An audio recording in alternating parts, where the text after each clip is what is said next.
तो हम बात कर रहे थे ऋण सहसंबंध के बारे में। ओके। तो ऋण सहसंबंध जो है वो धन सहसंबंध से थोड़ा सा उल्टा है। यानी कि इस सहसंबंध के अंदर जो दो चल हैं हमारे पास, इनमें होने वाले परिवर्तन समान दिशा में नहीं होंगे, विपरीत दिशा में होंगे। एग्जाम्पल अगर हम ले तो मान लो किसी वस्तु की मांग है। ओके। और उसका भाव है, तो मान लो किसी वस्तु के भाव को हम एक्स से दर्शा रहे हैं और उसकी मांग को वाई से दर्शा रहे हैं। ठीक है। तो अगर वस्तु का भाव जो है वो कम है, ओके, अगर उसका भाव कम है तो उस समय पर जो उसकी मांग होगी वो ज़्यादा होगी। और अगर वस्तु का भाव बढ़ता गया तो उस समय पर उसकी मांग क्या होगी, घटती जाएगी। यानी इन दोनों के बीच में जो परिवर्तन हो रहे हैं वो परिवर्तन समान दिशा में नहीं हो रहे हैं, वो विपरीत दिशा में हो रहे हैं।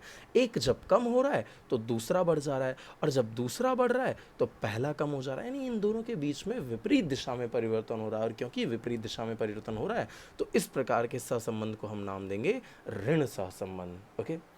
अब अगला जो हमारे पास नया टर्म है उसका नाम है सहसंबंधांक। ओके। तो आंकड़ा शास्त्र के अंदर सहसंबंध को स्टडी करने के लिए हमने एक अंक दर्शाया हुआ है। ओके। यानी कि इनके बीच में एक ऐसा घनिष्ठ संबंध बताएगा, ये जो अंक होगा वो संबंध के बीच में कितनी घनिष्ठता है उसे बताने का प्रयास करेगा। आर की जो विभिन्न कीमतें अगर उनका हम अर्थघटन करें तो ये चीज़ें ज़्यादा क्लियर हो जाएंगी। मान लीजिए आर, आर यानी सहसंबंधांक। सहसंबंधांक को इंग्लिश में कोरिलेशन कहा जाता है, और कोरिलेशन के लिए हमने यहाँ पर यूज़ किया हुआ है आर। ओके। तो आर, मान लीजिए आर की कीमत एक है, तो अगर आर की कीमत एक है तो इसका मतलब ये हुआ कि अगर एक चल की कीमत में कमी या वृद्धि हुई है तो दूसरे चल में भी कमी या वृद्धि ही होगी। ओके। ये आर की कीमत एक है उसके लिए है। ओके।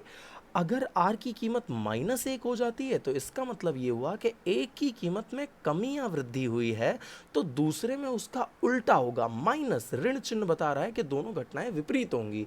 एक की कीमत में कमी या वृद्धि हुई है तो दूसरे की कीमत में वृद्धि या कमी दर्शाएगी। ओके।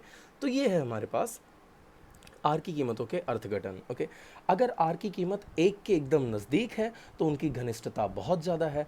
अगर आर की कीमत जो है वो -1 के नज़दीक है तो इनके बीच में ऋण सहसंबंध घनिष्ठ कहा जाएगा। और अगर आर की कीमत 0 है तो इनके बीच में किसी भी प्रकार का सहसंबंध कहा जाएगा नहीं, अर्थात कि इनके बीच में सुरेख संबंध जो होगा, रैखिक संबंध जो होगा उसका अभाव माना जाएगा। ओके। इसके बाद दोस्तों कुछ फॉर्मूले हमें याद करने हैं जो इम्पॉर्टेंट रहेंगे हमारे लिए। ओके। सबसे पहला जो हमारे पास है वो कार्ल पियर्सन की विधि से सहसंबंध को ज्ञात करना। तो उसके अंदर सहसंबंध यानी कि आर का हमारे पास जो सूत्र है वो आपकी स्क्रीन पे हमने दर्शाया हुआ है। R is equal to sigma of X minus X bar into Y minus Y bar divided by under root of sigma X minus X bar का whole square into under root of Y minus Y bar का whole square. Okay.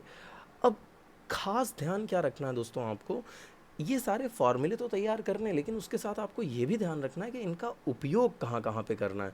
तो सबसे पहला जो हमारे पास ये formula आप देख रहे हो, ये वाला, इस फॉर्मूले का उपयोग आप तभी करोगे जब x बार एवं y बार पूर्णांक हों। ओके। x एवं y बार जो हमारे पास पूर्णांक हैं तब हम इन सारी चीज़ों का यूज़ जो है वो करेंगे। कई बार ऐसा होगा कि x और y बार दोनों पूर्णांक तो होंगे लेकिन कीमतें बहुत बड़ी हो जाएंगी, तो उस समय पर हम ट्राई ये करेंगे कि इस कीमत का हमें यूज़ करना ना पड़े, इस सूत्र का हमें यूज़ करना ना पड़े। ओके। दूसरा जो हमारे पास सूत्र है वो आपकी स्क्रीन पे अगेन हमने शो किया हुआ है, R is equal to sigma X Y minus sigma X into sigma Y divided by, ये पूरा हमारे पास इसका सूत्र है, under root of N sigma X square minus sigma X का whole square into under root of N sigma Y square minus sigma Y का whole square. ये हमारे पास कंडीशन है। ओके। अब इसका ये सूत्र जो है हम तभी यूज़ करेंगे जब x एवं y बार अपूर्णांक हो, यानी दशमलव की संख्याएं आ रही हो और छोटी कीमतें हो, तब हम इसका यूज़ करेंगे। ओके। साथ में तीसरे सूत्र की अगर हम बात करें जो हमारे पास है वो है r इज इक्वल टू, ये आपकी स्क्रीन पे मैंने इसे अंडरलाइन कर दिया हुआ है, इसको एक बार देखें आप।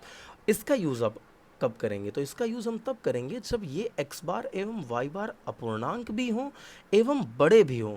दोस्तों ध्यान रखना, अपूर्णांक एवं छोटे हों तब हम इसी सूत्र से काम चला लेंगे, लेकिन अगर वो अपूर्णांक एवं बड़े हैं तो उस समय पर हम नए सूत्र की तरफ जाएंगे जो होगा u is equal to X minus A और v is equal to Y minus B के according R is equal to हो जाएगा N times of sigma U V, N times of sigma U V minus sigma U into sigma V divided by ये पूरा सूत्र। Okay, तो ये हमारे पास condition रहेगी। ओके, यदि ये करने के बावजूद भी ए और बी को माइनस करने के बावजूद भी यू और वी भी बड़े रह जाते हैं, तो उस समय पर आपको एक फैक्टर से डिवाइड कर देना है जो है सी एक्स और सी वाई।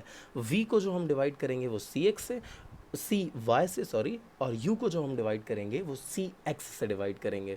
और इस तरीके से दोस्तों हम इसके सवाल सॉल्व करेंगे। सो बेसिकली अगर हम इसको पूरे सेशन को एक बार रिकैप करें तो सहसंबंध क्या है, यदि दो चलों की कीमतों में प्रत्यक्ष या अप्रत्यक्ष रूप से एक दूसरे पर प्रभाव करते हों और उनकी कीमतों में बदलाव आता हो, तो जो हमारे पास ये जो दोनों चल हैं उनके बीच में सहसंबंध है, ऐसा कहा जाएगा। ओके, सहसंबंधांक क्या है, तो दो चल के बीच के रैखिक जो सहसंबंध है उसकी घनिष्ठता का माप जो देता है उसे हम कहते हैं सहसंबंध, सहसंबंधांक, जिसको हम स्मॉल आर से दर्शाते हैं। ओके, जिसकी भिन्न भिन्न कीमतें हम चर्चा करेंगे आगे चलकर, लेकिन दो जो स्पेशल कीमतें हैं उसका डिस्कशन हमने कर लिया हुआ, एक है आर इज इक्वल टू 1 और एक है आर इज इक्वल टू -1। अगर आर इज इक्वल टू 1 है तो पहली वस्तु की कीमत में अगर कमी हुई है तो दूसरी वस्तु की भी कीमत में कमी आएगी, पहली वस्तु की कीमत में वृद्धि हुई है तो दूसरी भी वस्तु की कीमत में वृद्धि होगी। तो इस प्रकार से ये पूरा हमारा चैप्टर चलेगा। Thank you.